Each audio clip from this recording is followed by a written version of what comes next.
say, they want to operate more or less like a dinner theater. And we've had a local business come in and talk to us about using a food truck as a means of extending a restaurant operation elsewhere in town. So those two things have raised some interesting questions for us. I think that ultimately the answer to all of these questions is that DBR is now beginning to recognize, the Department of Business Regulation is now beginning to recognize that we're beyond the sort of one size fits all solution to problems, and we've got to take these things on a case by case basis. So locally, we're working with these businesses to identify a plan that can be presented to DBR so that DBR can come to the conclusion that the proposal is more like a restaurant, more like a permitted operation than it is like the traditional thing that DBR might think about it as being like. So for example, a theater, the Contemporary Theater downtown, looks to DBR like a movie theater until we describe it as something other than a movie theater. So we're working with folks to come up with those explanations and descriptions. A food truck looks more like a food truck than it does a kitchen delivery system. And we've got to sort of work with folks to figure out how to make sure that the characterization that is made is appropriate and also informative to DBR, because we don't want the state to be looking at local business and mischaracterizing or miscategorizing them as a thing that they look like but aren't necessarily operating like. That's been the challenge of the week for us, and actually has taken up quite a bit of time. Other than that, the town's activities in the last week have mostly been what has become routine, right? We're seeing a couple of other applications with regard to outdoor dining. We've had a number of inquiries about other business operations, whether they're allowed, and that's really just a matter of referring people back to the guidance from the state. And we haven't seen anything crazy. Chris Heiner, are we seeing anything crazy over at the Union Fire District, or is it routine for you guys at this point as well? That's pretty much routine for us as well. Nothing out of the ordinary. Okay, good. Other business-related items that the group would like to touch on?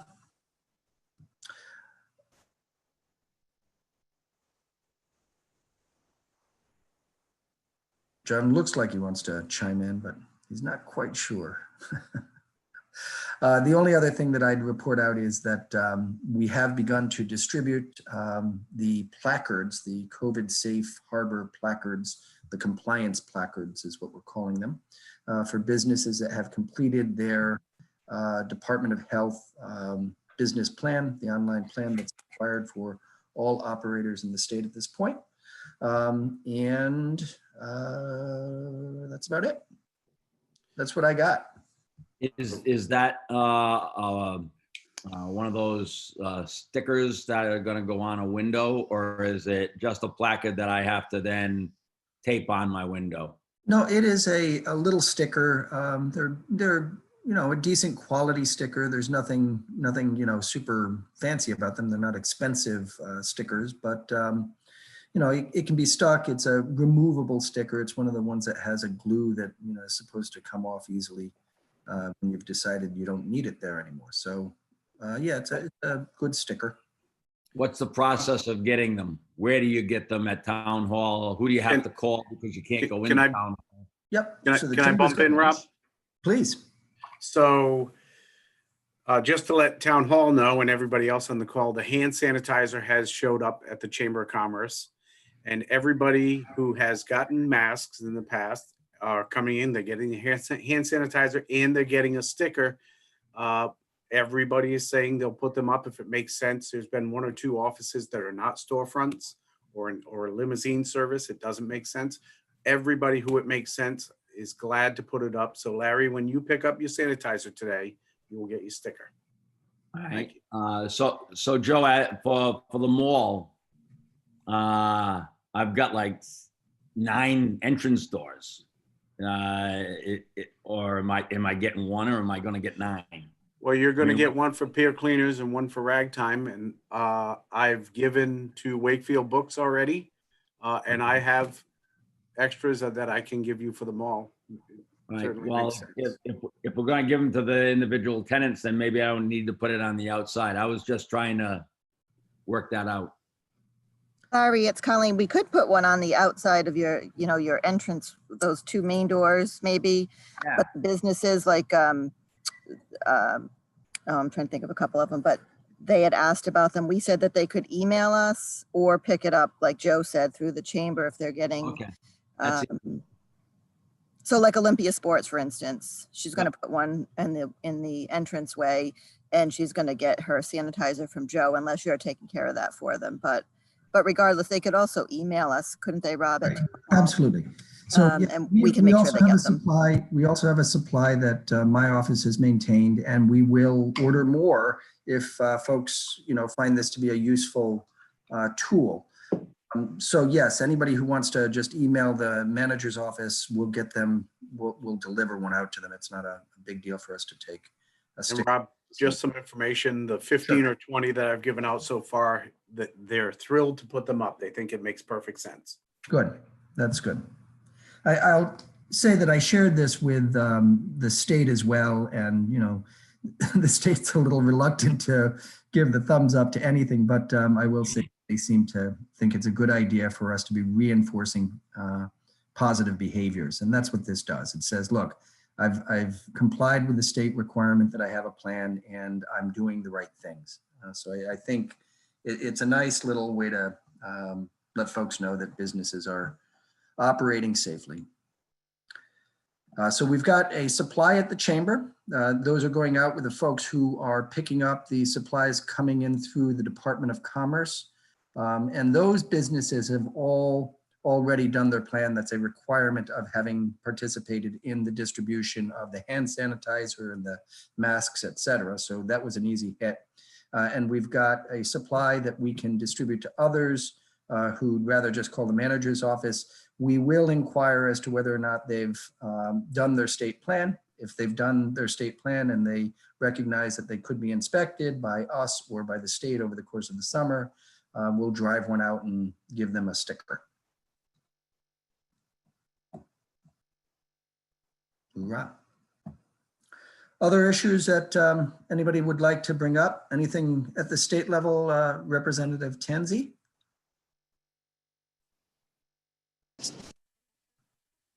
At the moment, not that I'm aware of. I know that there was things of a school reopening plan. Okay. Sort of a wobbly connection there, but good to hear that things are stabilizing at the state level as well. And, getting back to routine is a good thing. It's a wonderful thing. All right. So with that, if there's nothing else, if nobody else has got anything they'd like to raise as an issue related to the business community of reopening. I heard good things about the police department at the Dale Collier corner the other day. Nothing but praise on that. I want to give that back to the town. As you know. Yeah, thank you. They did do an extraordinary job. It takes preparation. They knew that the event was going to be held. They spent a good deal of time before the event working with the officers who would be at the site and reinforcing, the commitment that the law enforcement community here in South County, certainly in South Kingstown, has got to respecting people's right to express themselves, but being firm when it comes to ensuring that nobody is put in a dangerous situation. Violence is not acceptable. Having folks in the road where accidents can occur is not an acceptable thing.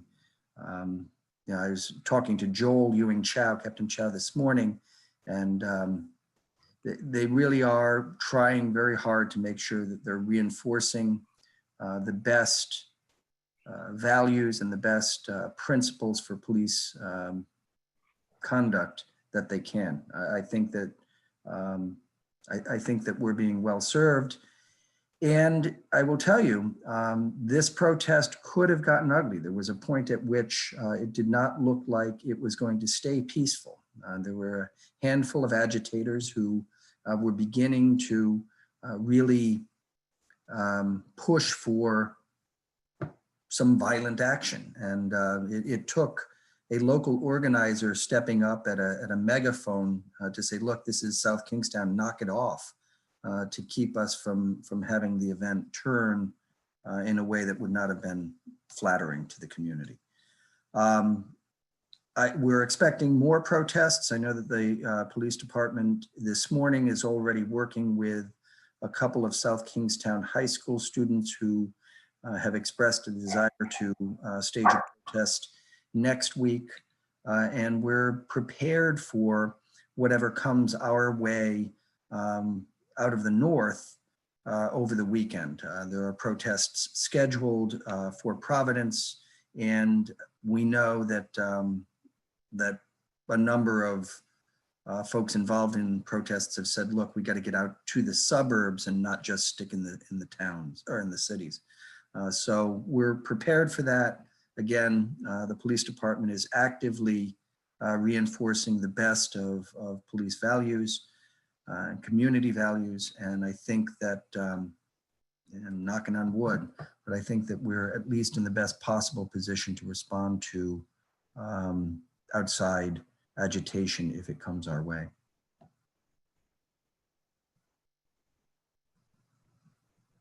Anything more on the video? Yes, so we spoke to the folks over at the video production company. The name escapes me. Joe, this was your referral. Who was it? Ron at? Oyster Farm Productions. Oyster Farm Production. And what it looks like we're going to end up with, Larry, is 2 videos, probably 30 to 60 seconds a piece. We'll stage them or stagger them so that we've got one early in the season, then one a little later. Maybe in the next week or 2, there'll be a release, and then maybe something around July 4th, there'll be a release. They're basically the same storyboard that we've talked about. We're going to have to work on the text or the script for the second video, but the idea is the same. You know, just merchants reinforcing the good behavior with landmark locations that sort of are reminiscent to the summer folks have enjoyed in South Kingstown previously.